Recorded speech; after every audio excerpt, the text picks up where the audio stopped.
Oh yeah, Death Guard, man. These guys are awesome. All right. Oh, there you guys are. Black Rage coming to you guys with another exclusive video. That's right, folks. And I have the new ninth edition right here. Death Guard, ninth edition. You know. Oh, wrong book. Here we go. Ninth edition. Death Guard. All right, guys.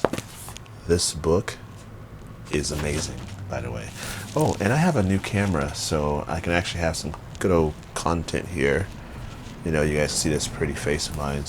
Not really, but 9th edition Death Guard, guys. So this video, I'm going to talk about the book, a little bit of a tactics, and also a list that I used for 2 games straight and has served me justice. So stay tuned.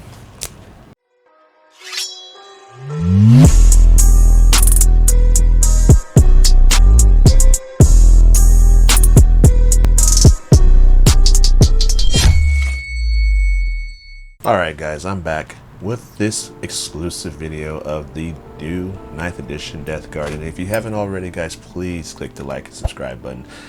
I would greatly appreciate it because I want to make more of these videos. You know, I got some more better gear now and everything, so, and I enjoy doing this on my own spare time. So please guys, hit like and subscribe button, that'd be awesome. So without further ado, let's dive on in and talk about what I had on Friday when I played. Okay, so played a 2,000 point game against my friend. He was running a pretty vicious Blood Angel list, I gotta say. It's very like turn 1 oriented, Death Guard, Sanguinary Guard, drop pod Devastators, and he had a crazy Librarian Dreadnought with a gazillion attacks, Redemptor, bunch of stuff, man. It's insane. But yeah, I ended up overwhelming him with the power of the resiliency of the Death Guard. So let me just run you through my list real quick. So, the list I have, 1999, couldn't quite make the 2000 cut. So I ran in Lord of Virulence for my HQ. I like the guy. I think he's pretty good. I mean, 4 of invulnerable. He's got his auras and stuff, and he's got a twin Plague Spear. You give him the upgrade for 10 points, the Vicious Death or whatever it's called, +1 strength to the Plague Spear, and I took Mortarion's, whichever it's called, the one that gives, you can spend a command point to make Plague Spears damage too. So pretty good.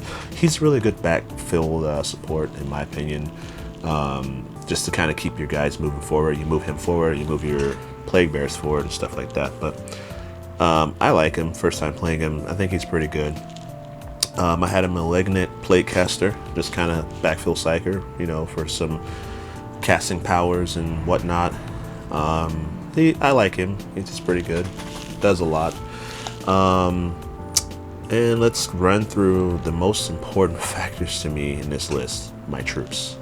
So I had 2 units of Plague Marines, 2 units of Poxwalkers. So the rule of thumb now says that you can't have more Poxwalkers than bubonic Astartes. So if you have Plague Marines and Terminators, you cannot have more Poxwalkers than any. So you have to do like equal to or less than, not equal to or greater than, or not greater than. You can do equal to.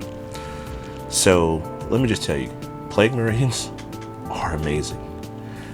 There is a kind of a small downside, and if you're running less than 10, your heavy weapon got knocked down to 1, which to me it's not that bad. I mean, some people were running 5-man units with double blight launchers and stuff like that. That's more competitive tier armies and stuff. People want to, you know, play meta and all that crap. So in Poxwalkers, guys, Poxwalkers, let me just tell you how amazing Poxwalkers are. They're toughness 4 now, they're weapon skill 4 now, and they're still mindless, and they have 6 up feel no pain reduced from 5, but the greatest thing to that is they're 5 points apiece. So for 100 points you can get 20 dudes, and they can kind of just be a screen there to block, you know, assaulting stuff, or you just sit them on objectives and use the new spread of disease secondary and just have them stay on that and just rack up points there and stuff. So, but diving back to Plague Marines, man, that extra attack and that extra wound and that disgusting resilient, reducing 1 damage, it makes a lot of damage to just people who are just really pissed. And I would be too. I mean, if you bought like damage 2 spam or anything that, you know, damage 1 is still kind of picked them off, but damage 2 just really sucks now against Death Guard, I tell you. So, and going down to my elites, so I have a Foul Blight spawn. Okay, and I know a lot of people are kind of like, Foul Blight spawn's not that good. He doesn't have damage 3 anymore. He doesn't have the double 2d6 damage anymore. You know, it's fixed strength at 7 and now AP minus 2. And also, his 7-inch aura is gone, which made you fight last. So now they've did it. He's gotten the Silent King treatment and the oh man, the Chaplain guy, the new Marine. Can't think of his name. I apologize. They can basically make you go last. So I think it's not that bad. I mean, stuff comes in, you make them go last or whatnot. I took a relic, the Stench relic now, and it's 6 inches, but anything that gets within 6 inches of him, or I want to say it's him, you don't fight as if you charged the turn.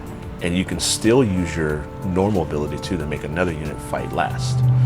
So he's really good at dumbing down assault units from coming in. So like huge counter to Blood Angels, huge counter to any assault army, because they can run in and just you fight last. So I like him.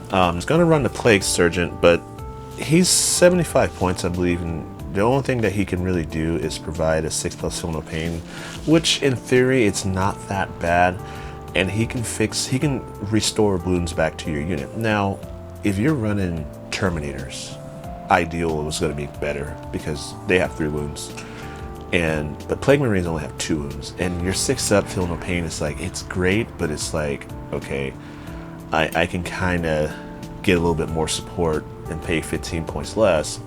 Noxus Blightbringer, not bad. Plasma Gun, he's got a bell at strength 4, damage 2. I mean, that's been kind of the case. But they kind of did reduce the advancing. So before you would roll 2d6 and pick the highest for units that were within 7 inches of you, and you would basically get a huge movement bonus. So but now if you're within range of him, he adds 1 to your movement and 1 to your advance. Not bad for your Marines moving 6 inches again, so not too terrible. So not bad, guys. I'm telling you, Death Guard is really good. So moving down to my fast attack, the Bloat Drone. Bloat drones are awesome. Okay, I have 2 in my list. I took double flamers on both of these. I think I might just go with the taking 1 as a flamer and then taking another with the flesh mower. And the reason why I say that is because I want to be able to still harass units and just kind of flame them off stuff. Strength 6 flamer. These guys don't degrade anymore, so you don't have to worry about your flamer going down to strength 4. You get your wounds reduced. Still a plague weapon. You have the new contagion ability now that makes your -1 toughness if you're within a contagion range. So if you're playing for more of the mid to late game and you have a flamer, you can get close enough to drop the toughness down as Speaking Marines to toughness 3, and then your flamer strength 6. So you're wounding on 2s and rerolling 1s. But the big kicker to these guys, they got all the demon engines got upgraded, +1 weapon skill and +1 ballista skill. So, well, at least the drones at least. So now it's worth taking. And the Fleshmore, it's gotten more attacks, still strength 7, but it gets 12 attacks when it charges at strength 7, and it's AT -2 and 2 damage flat plague weapon. So you're going to like a Marine unit like Primaris or anything with 2 wounds each, something like that. So just saying. So I took 2 of those in my list. And then, let's see, just kind of going down, browsing down. Another one, I think my second to last, but the Plague Burst Crawlers. So I have 2 of those on my list as well. So I'm not really doing 3, 3, 3, 3 of everything, but I have two, you know, something here, something there. But Plague Burst Crawlers, guys. Plague Burst Crawlers are the highlight. I mean, the huge increase from Ballista Skill 4 to Ballista Skill 3 now makes them so good. So, Plague Cannon, the Plague Mortar going up to damage 2 rather than D3 damage. Because I figure like D3 damage to me is very inconsistent. There's times where you need it to be damage 3 or damage 2 and you get 1s, so really nothing happens. And I think the highlight with this vehicle is the Entropy Cannons. Entropy Cannons are now D3 plus 3 damage. And Plague. So you can't, I mean, it's a better last cannon, you know, with oozing green stuff or whatever, Plague. So Plague Burst Crawlers are a must. With Disgust and Resilient, taking a damage off something and you still have toughness 8, 12 wounds, this thing is a must take. Like at least 2 of them, minimum. So, and then my highlight of this game of mine that I played is Mortarion. Mortarion is auto include now. Like I feel like you have to take him in every game. He's just too good not to take anymore. He feels like a Primarch. He feels more like a front-lining, scary Primarch. You run him in the front. He doesn't have to hide in the back like a little bitch anymore. You know, like he actually feels like a Primarch. He doesn't have to get one-shotted off turn 1 and all this stuff, you know. Keeping the 4+ invulnerable, Disgust and Resilient, taking a damage off something, Revolting Resilient, giving him his 5+ Feel No Pain back, so he didn't lose that. He retained that. And then he gets 3 Warlord traits, and then he can select the 4th Warlord trait from one of the Plague companies, of the 7 Plague companies, that is. So, and the fact now he's toughness 8, and he got an extra attack, so he's 7 attacks now. So you imagine running into a unit of like Primaris Marines and saying, "Hi guys, here's my Reaping Scythe. So I'm going to do 21 attacks to this whole squad, and majority probably kill them all. Maybe. I mean, it's AP -2, so you're making him save on 5s. So, but going down to a toughness 3, basically. And he gets the contagion range of 9 always. And he still blows up and stuff like that, but the thing they took away from him was his 7-inch started 5 phase on a 4+, you know, he had a degrading chart. He would chunk you for 3 mortal wounds if you're within 7, which to me it's like, that was cool, but you had to get him close. But the problem with getting him close was he would die to anything and everything. I mean, you look at him and he dies. So, but again, he feels more like a Primarch. 490 points. I mean, he's got his Eviscerating Blow, which is no longer D6. It's D3 plus 3, and it's still AP -4, and it's still Strength 16. So whatever you run into, it's dead. Straight up. So, Mortarion's probably the highlight for me. Like, I love the story, the lore, all that. But let me just tell you, if he gets into a brawl with things trying to surround him, great. He's going to probably be in combat for a while, but he's not going to die as easy as people think he is. But some things to still avoid is like things like damage 6 and stuff like that. You kind of want to make those saves if you can, because, you know, you're going to lose still quite a bit of damage, and those cheeky Necrons that have those 3d3 damage weapons and stuff like that, you might want to be careful, stuff like that. So anyways, that's my list. Not really getting too much into detail about the whole battle and stuff. Maybe, you know, if I decide to do another battle or do a battle report, I'll get more into depth with my list and stuff. So the moral of the story, guys, is, you know, this codex here, it's really fun. I liked it. I enjoyed it. The 2 games, I had fun with it. Some people are disagreeing, saying how much they hate the codex, they don't like it. They don't like the fact that, you know, you can't make 5-up random saves anymore. They don't like that they took away a lot of little stuff from certain units and stuff. They don't like the double blight launcher thing going away from 5-man squads. And, you know, power gamers are going to be power gamers and stuff like that. But you should always be able to play a game for fun, and, you know, not to knock on the competitive players and none of that stuff, because, you know, there's a lot of competitive players, and, you know, they like more of the spamming stuff and soup. And to me, it's like, yeah, I'm not really too heavily invested in competitive play, to be honest. I mean, I like to play competitive, but I'm just like, I like to make my book work, you know. I feel like Death Guard should be played as Death Guard. You know, you should be using your Plague Marines, your Poxwalkers, Plague Burst Crawlers, drones, and some characters, Mortarion, stuff like that. But I've seen some lists out there, and I'm kind of like, it makes no sense, you know, like, what's the point? So if you're playing the game just to spam and whatever, so be it. I'm not gonna knock you for it. That's your game, you know. But for me, it's like, and another thing, guys, too, that I've seen so much of, don't chase the meta. I'm just gonna put that out there. Stop chasing the meta.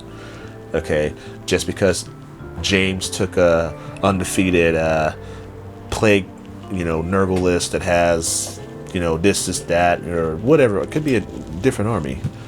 That doesn't mean, all right, well, I'm gonna go out and buy this stuff now because I'm gonna be like James now and chase the meta and play this, because we know how GW gets the beat stick out and just says this is nerf, that's nerf. Now,